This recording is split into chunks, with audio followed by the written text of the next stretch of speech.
In this lesson, we're going to take a quick look at set theory. Specifically, we're going to focus on terminology and the general ideas. And then after this is over, or after we've done that, we'll kind of move into examples and practical applications. But for now, let's just talk about what sets are and how they work. Before I get into that, though, here we have a title slide. I'm not sure how many of you are familiar with the show How I Met Your Mother, but this was an episode where Marshall realized that the graphics department at the place where he worked could produce all kinds of graphs for him, and he may have gone just a little bit overboard by producing pretty much anything he could think of. So I don't know how many people know the song Cecilia. If you don't, Google it.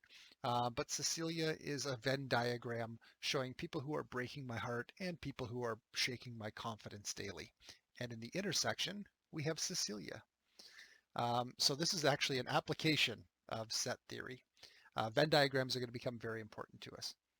Just as a side note, the same episode, Marshall did produce some data where produced some graphs where he represented data. And one of my favorites was a pie graph showing his favorite bars and a bar graph showing his favorite pies. Anyway. Moving into sets. Now, it is actually somewhat difficult to kind of mathematically define what a set is in a way that's understandable. So for our purposes, we're going to define a set as any group of objects being considered for a problem or application. And so, for instance, if I say I want you to draw a card from a deck, the set in that case would be the set of all cards in the deck. Incidentally, card questions are going to become extremely common in this course. So for our purposes, we're going to consider a deck of cards to have 52 cards in it. We're not going to include jokers. We're just going to include the base 52, which includes ace, numbers 2 through 10, jack, queen, and king of each of the 4 suits: hearts, diamonds, clubs, and spades. If you're not familiar with cards or a deck of cards because you don't play with them very often, there will be a little add-on thing that you can download, and it will give you a summary of what the cards are and different terminology. Otherwise, you may want to just Google it and watch a short video on it, because a lot of questions will deal with a deck of cards, just because it is a fantastic common use of sets without having to go back and redefine huge sets in complicated ways in every single question. So anyway, we've defined, we could define a set as all the cards in a deck. We could define it as all the students in our class. We could define it as all of the provinces in Canada. We could define a set however we want. It's just a group of things that are considered for the question. Now, we often refer to objects in a set as either elements or members of that set. So here in this example, we have the set, which I'm calling set A, and we can call sets whatever we want, but we're going to call this set A. And the members of that set are going to be the face cards for the red suits. So for a deck of cards, that would be the Jack, Queen, and King of hearts and the Jack, Queen, and King of diamonds. Now, the way that I've written it here is actually proper notation for sets, which is A equals squiggly bracket at the beginning and squiggly bracket at the end, and then list your elements in the middle. This is a little bit different than most of the sets that we would use, in the sense that we normally wouldn't draw like Jack with a heart beside it. But this was the shortest way of writing it without putting down, like writing out the term Jack of hearts, Queen of hearts, King of hearts, etc. But anytime we want to define a set, we put all the elements in the squiggly brackets. Set equals whatever we want. Now, often we don't care exactly what the number of what the elements in a set are. We just care about the number of elements in a set, and that's represented by n bracket a end bracket. So this would be the number of things in set A. If we wanted the number of things in a different set, we would use a different variable. But the n bracket is always saying that it's the number we're looking at, not the individual elements. So for instance, if I said on a test, what is A? I'm just going to go back for 1 sec. A is that, squiggle bracket, Jack of hearts, Queen of hearts, King of hearts, Jack of diamonds, Queen of diamonds, King of diamonds. If I asked what n of A was, the answer is 6. It's not the elements, it's how many elements that it actually has. And I numbered them there just in case you can't count to 6. Hopefully that's not a major issue at this point. The universal set, we're going to always denote as a capital letter S. In fact, sets in general are always going to be capitalized letters. There's no strict reason that says they have to be, but we're going to stick with that. And the universal set in general is the set of everything that we would consider for a particular question. Now, again, this can change from question to question, but it has to stay consistent within the question. For instance, if I define all the students in a class one day, and then the next day there's another student added, I can't consider them part of that set unless I redefine the universal set, because it changes all the details. Likewise, if I wanted to include jokers in my deck of cards, I would have to redefine my universal set as including them. As it's currently defined with just the 52 main cards, we cannot have a question that comes up with, what's the probability you draw a joker? The answer is it's not in the set. It's not part of our consideration. And it is the only reserved set letter that we use. So we can use A, B, C, whatever we want to define a set, but S is typically reserved for the universal set. It is the set of all sets. Now, a Venn diagram is just a picture, usually of overlapping, although they technically don't have to be overlapping, circles or ovals or random shapes that are similar, that show how different elements are related to each other. So in this particular diagram, we have the green circle, which is people who love incredibly gory horror movies, the blue circle, which is people who love musicals, and the intersection of those two things, the overlap, being serial killers. I don't know what that says about you if you like both horror movies and musicals. That's not true. I do know what it says about you. It says you must be a serial killer. The math is quite clear on how that works. Okay, I'm going to point out that there are a number of these silly Venn diagrams in this lesson, mostly because I just find them entertaining, so I thought I'd share them with you, but also to show you that a lot of people use Venn diagrams, even if it's just for jokes and memes. So here's another one. I'll give you a moment just to kind of look through all that and see if you agree with those terms. Of course, this isn't definitionally true, but I think it's an interesting one to look at. Incidentally, I consider myself to be a geek, just in case you're wondering. All right. So as far as drawing sets goes and Venn diagrams, we're going to start off with just basically a rectangular space, which is going to represent our entire universal set. For our purposes, everything that could possibly happen within a question or series of questions is going to fall inside this universal set. Anything that isn't in the set is outside of it, and we don't care about that because it can't come into play. I will show you some pretty complex diagrams later, but for the most part, we're just going to be using kind of simple stuff.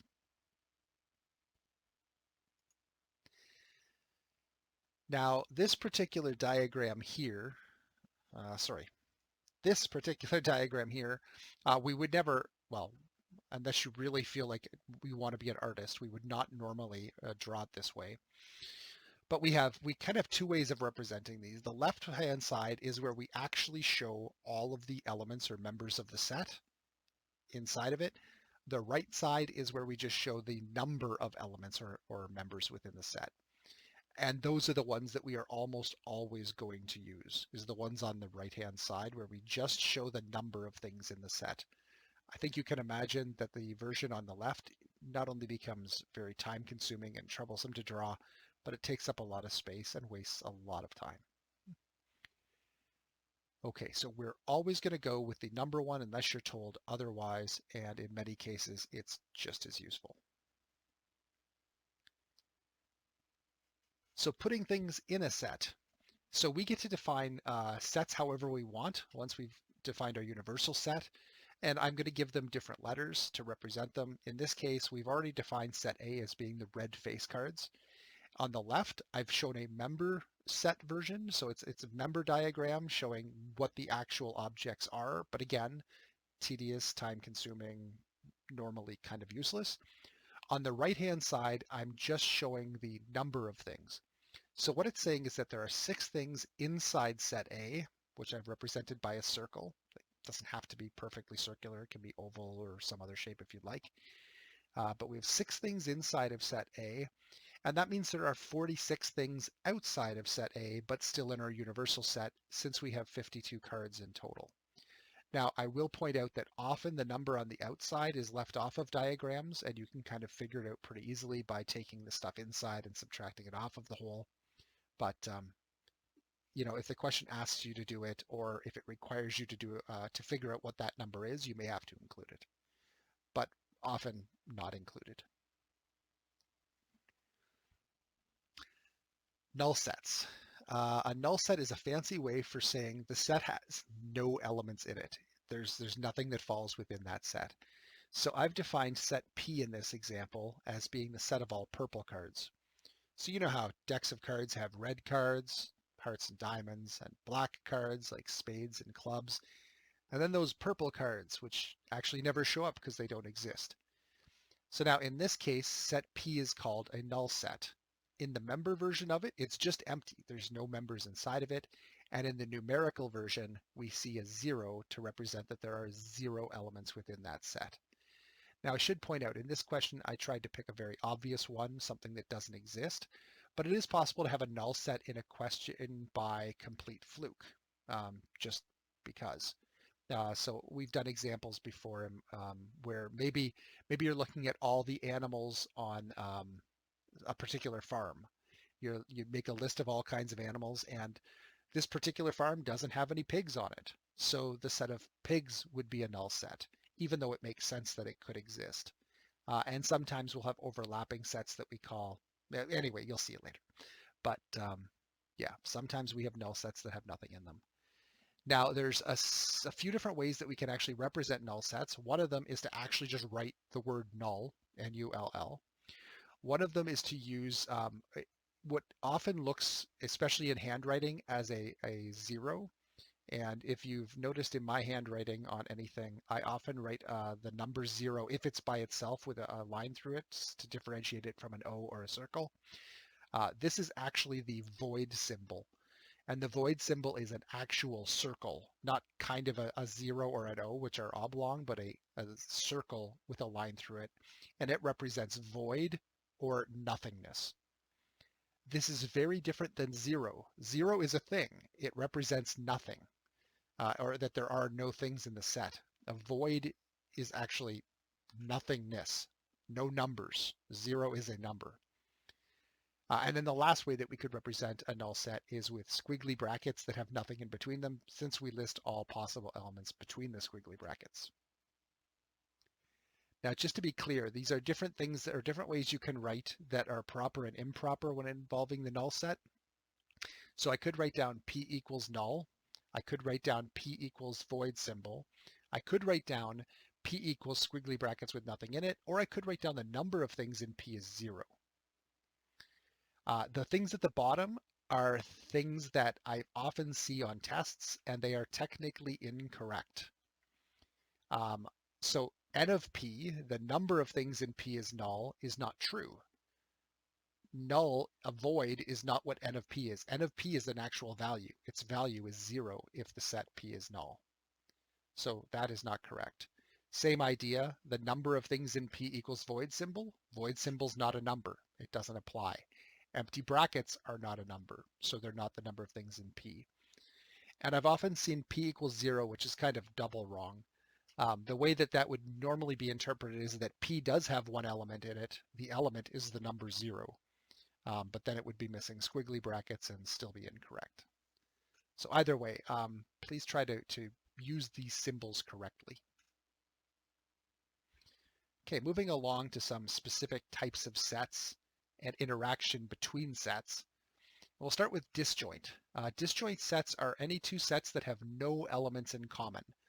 So for instance, I have two sets I've defined here. H is the set of hearts, C is the set of clubs, and there is no heart that can meet, there is no card that can meet both of those criteria at the same time. There is no card that I can say, oh, this card's a heart and a club. It does not exist. Okay, so the idea here behind it is that you cannot meet both criteria simultaneously. You cannot meet the criteria of H and C at the same time. Now, I could draw two separate cards and have one a heart and one a club, but that's not simultaneous meeting of the criteria. Whereas, say, for instance, I could say, the set of people who have blue eyes and the set of people who have brown hair, well, you could meet both of those criteria at the same time. They're not necessarily disjoint. They could be by fluke in a class, but that's a separate issue. Okay, so here we have 13 elements in our set H, 13 elements in our set C, and then 26 elements, which would be the diamonds and spades outside of that. You'll also notice that in this particular example, I didn't actually list the S to represent the set or the universal set, and that is also fairly commonplace. We take the rectangular box to be S even if it isn't actually labeled. So here we have computer problems that make people say maybe it's a virus, and then computer problems caused by viruses. So this again is trying to show the comedy. Well, I know I'm completely destroying all humor by presenting it in math class, but the one on the left it's because almost everything where people are like, oh, I think I have a virus. No, it's just you don't know how to use your computer. You erased a file somewhere, you moved something, you didn't know where it was. It's probably not a virus. And then people who have viruses usually don't figure out that that's what's happening until it's too late. Anyway, so those are disjoint sets. Now in real life, of course, there's a little bit of overlap there, but in this example, it's just, you get the point. Subsets. A subset is any time all of the elements within one set are also within another set, usually larger, but it could theoretically be the same size. So we denote this with what looks like a sideways U. I also like to think of it as the letter C crunched a little bit. And the reason I do that is to remember what that symbol actually looks like and what it reminds me of. And it's often read as A is a subset of B, or A is contained in B, which is why I like to think of it as a flat C. A is contained in B. And then I remember which direction this goes. So on the right-hand side, we have a Venn diagram showing A is a subset of B, or A is contained within B. That doesn't mean that there are any elements outside of A that are inside of B. They could be literally the exact same set. So the part on the outside of A and inside of B might be a null set. It might have nothing in it. But B is at least as big as A. It contains all of its elements and possibly more. So here we've defined H as the set of all hearts, and I'm going to define E as the set of all heart face cards. So when we look at it, I'm going to look at the left diagram at the bottom. We see that inside of H, there are 13 cards. There are 10 on the outside, and 10 on the outside of E, and 3 on the inside of E. But there are 13 cards in H. 3 of them are in E. That would be the subset of H. On the right-hand side, and this usually confuses people, they put, often on a test, they'll put 3 inside of the E, but then they'll put 13 on the other part because they're like, well, there's 13 hearts. If you look at this diagram, there are 13 hearts, 10 plus 3 more. So the part on the outside, the 10, is just representing things that are in H but are outside of E. So they're hearts, but they're not face cards. And then outside of those 13 cards, there are 39 other cards.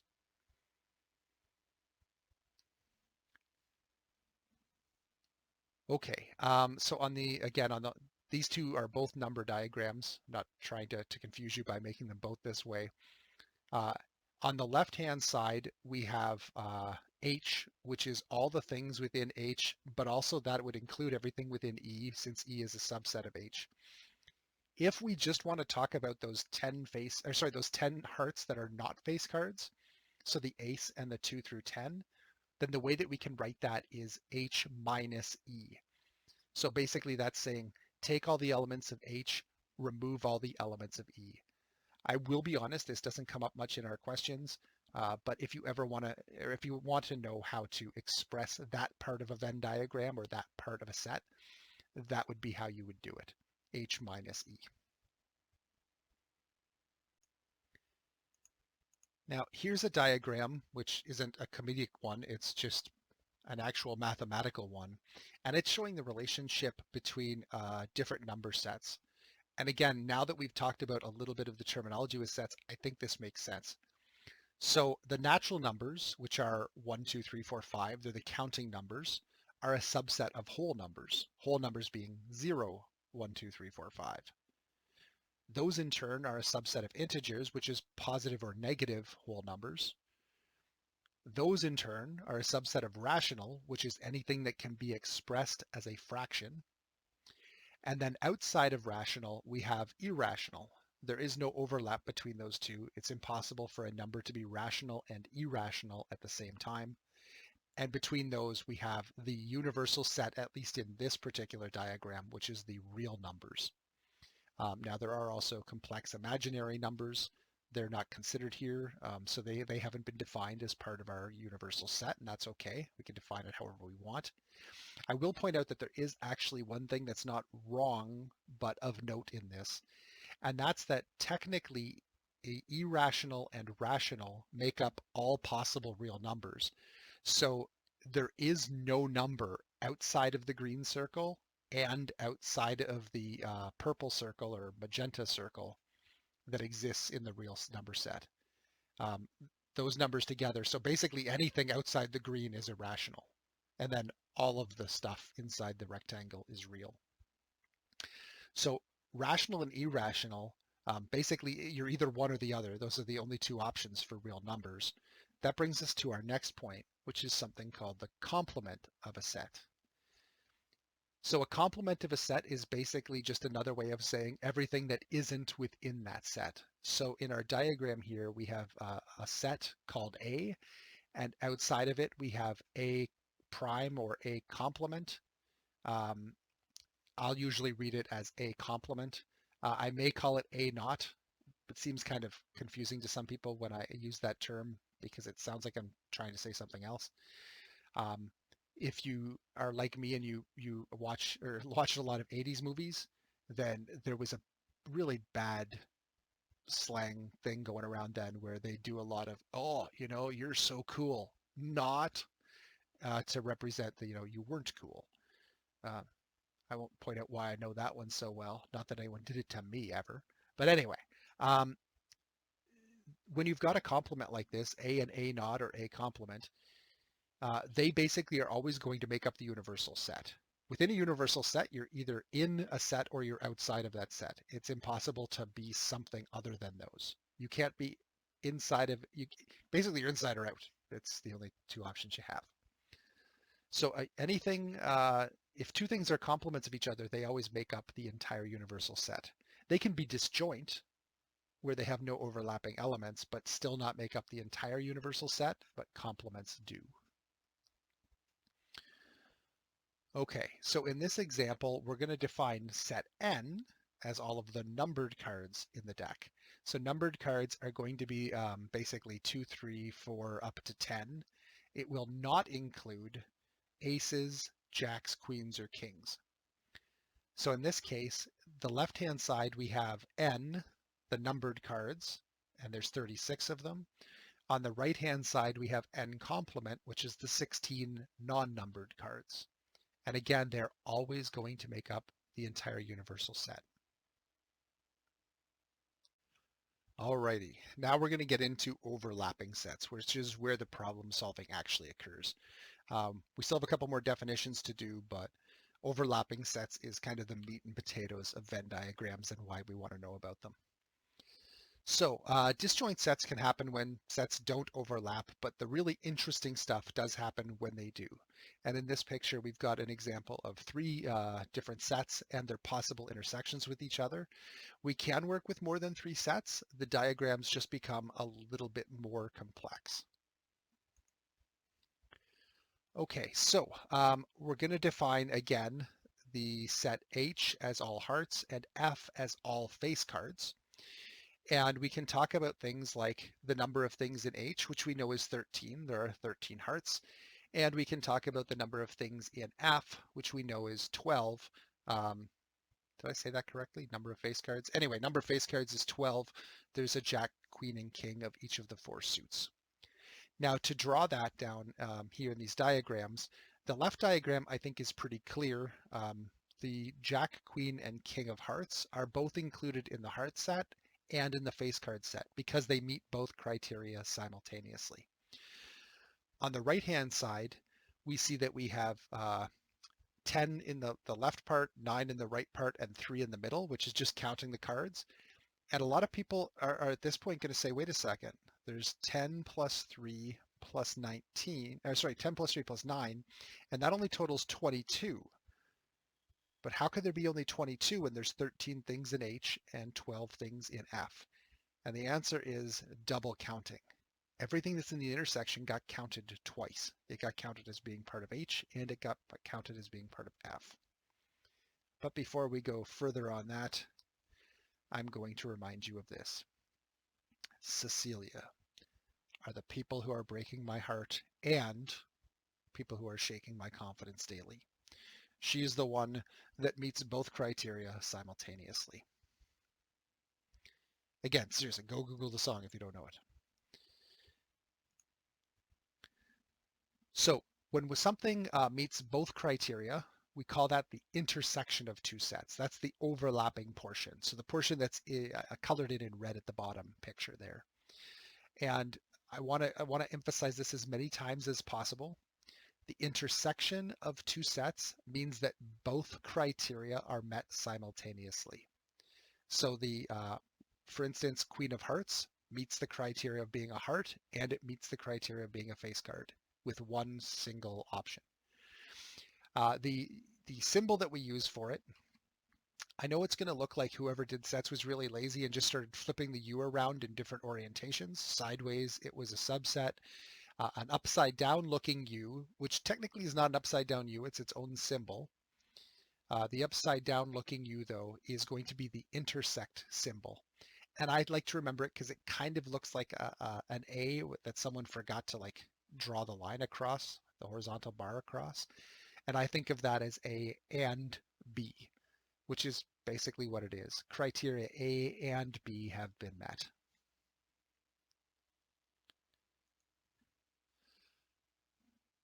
Okay, so in our example that we just saw, the intersection H and F consists of just those 3 cards, the Jack of Hearts, Queen of Hearts, and King of Hearts, and there are 3 of those.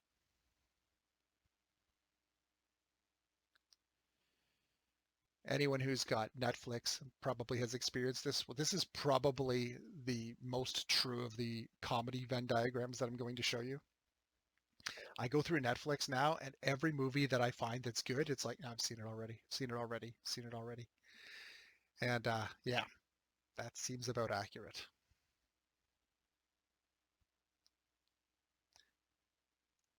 Now, the intersection of 2 sets was the overlap, or the both criteria met simultaneously. The union of 2 sets, students tend to get this wrong a little bit more often. So a union is any time we want to consider consider something to be in set A or set B or both. And the good news is this is the one that's easy to remember as far as the symbol goes because it looks like a U and it is the union. So kind of makes sense. So the right way up U we call union, the upside down U is and it's an intersect, and the sideways U that looks kind of like a C is contained in or a subset. So if you remember that kind of way of thinking about it, then you should be okay. Now, when I use the sense, like the term or to represent something, people usually assume that it means that you have to be one or the other, but not both. And that's not the case with unions. Another way of thinking about this is that intersections, you had to meet both criteria. Unions, you have to meet at least one criteria. You could meet more than one, and that's fine. And if you think of it this way, if I said, excuse me, do you own a cell phone or a computer? Most people would say yes, even though they know they own both. You intuitively know that the or in that case means one, the other, or both. And that's really what a union is.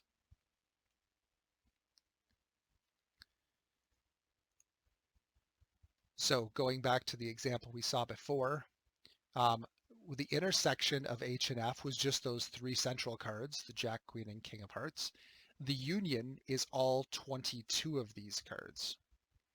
So the union is anything that meets the criteria of being a heart or a face card, or in the case of the middle three cards, both. And as we pointed out before, the number of things in H and the number of things in F added together do not give you the number of things in the union. And that's because those double count the things in the middle. And our next lesson is actually going to be dealing with that specific issue. Another one that is actually pretty accurate. I'll leave it at that. This one, I thought this was pretty good. Now, I don't know how many people, I think they just made up a bunch of these. I'm pretty sure everyone knows what a knife, spoon, and fork is, and possibly the spork, which used to be, when I was younger, the staple of eating at Taco Bell, because Taco Bell stuff came with a spork. This beautiful tool that lets you kind of stick your prongs into fries, but still scoop up all the cheese sauce. And then there's this one.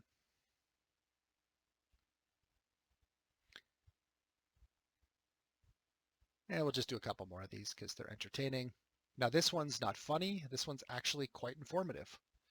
So we have a relationship between words. I'm not going to probably stay here long enough for you to read this whole thing, but if you're interested in it, you can pause it and check it out. Otherwise, I'm going to keep going.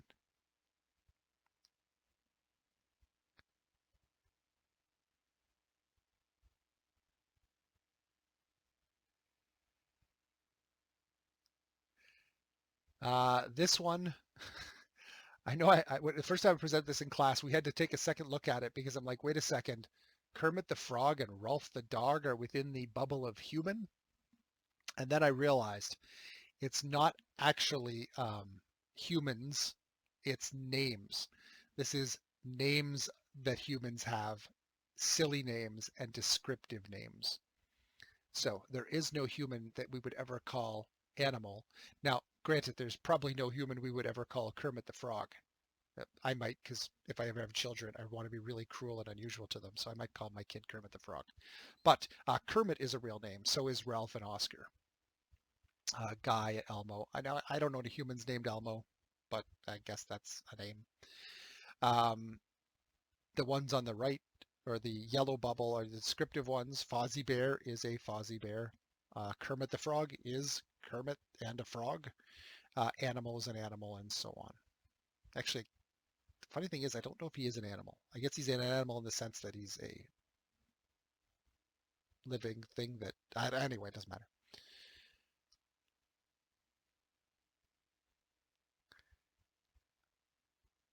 I do enjoy this one only because the Spanish Inquisition wears red and knows whether I've been naughty or nice. Some of you may think that this is true.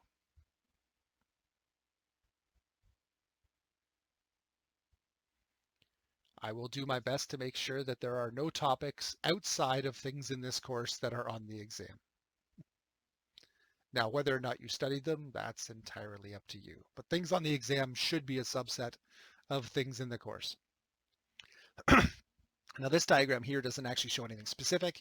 It's just showing you how you could possibly do an intersection or union of 5 different sets. One way of showing how it works.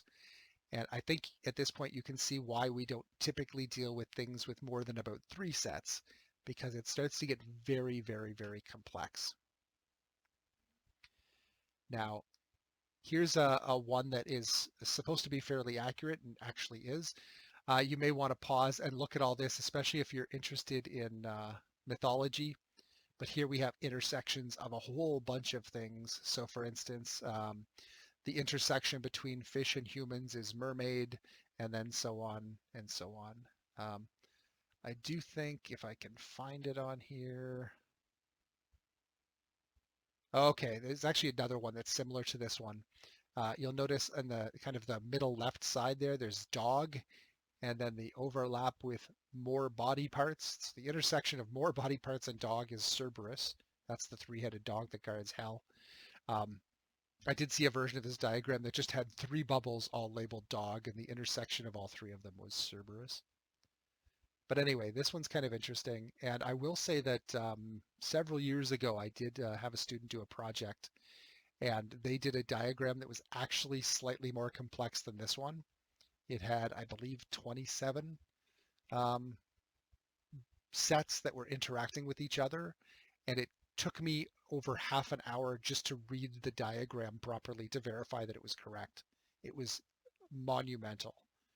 I will point out that that student went on to actually do her PhD in a topic similar to set theory. Okay.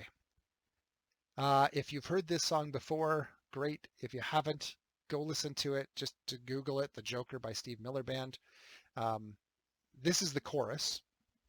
For those of you who don't know what some of these words mean, picker is someone who plays guitar, as in a guitar pick, so they pick the guitar. A grinner, someone who smiles. Lover, sinner, hopefully you know what those things mean. A joker, someone who jokes around. A smoker, someone who smokes cigarettes. A toker, someone who smokes other funnier stuff, etc. And someone made a beautiful Venn diagram of that and put a bunch of famous people in their appropriate places. So if we take a look at, let's say, Willie Nelson in the upper left corner kind of area, Willie Nelson was a picker and a well-known toker, but not much of a grinner, lover, sinner, joker, or smoker. Snoop Dogg, on the other hand, is a smoker and a toker. Not a picker. He does not play guitar. He doesn't grin a lot. He's usually pretty mellow. He may argue he is a lover, and he would, I don't know about the sinner. We'll have to figure that one out separately. But he's not usually a joker, despite the fact he's been in some of my favorite comedy movies. Okay, we're getting close to the end. I do like this one. Things that are in Venn diagrams and things that are not in Venn diagrams, those two are disjoint. And in fact, not only are they disjoint, but they should be complements of each other. The blue part is circles entirely inside of other circles. Well, that's a subset of things. That's okay, sure, that's kind of true. The penguin clip art, I have no idea why that's there. And circles that only overlap some of the other circles.